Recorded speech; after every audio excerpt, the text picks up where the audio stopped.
25esima in Italia, seconda assoluta in Veneto dopo Verona. Così la città di Vicenza si è piazzata nella classifica nazionale secondo l'annuale indagine del Sole 24 Ore.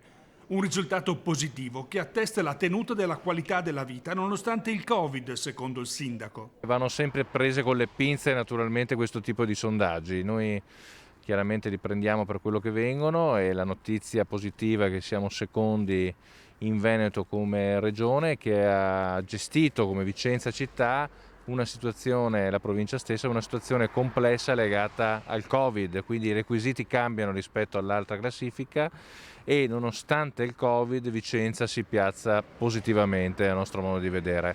È chiaro che quello che è importante è che abbiamo, nonostante il Covid, mantenuto dei livelli positivi, nonostante tutto, soprattutto in tema di servizi sanitari, che devo dire che a livello nazionale sono tra i migliori d'Italia.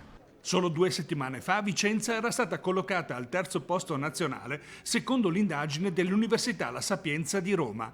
Diversi i parametri presi in considerazione. Tra quelli presi in esame oggi, una curiosità: il piazzamento al secondo posto della città berica come realtà con il minor numero assoluto di giovani NEET.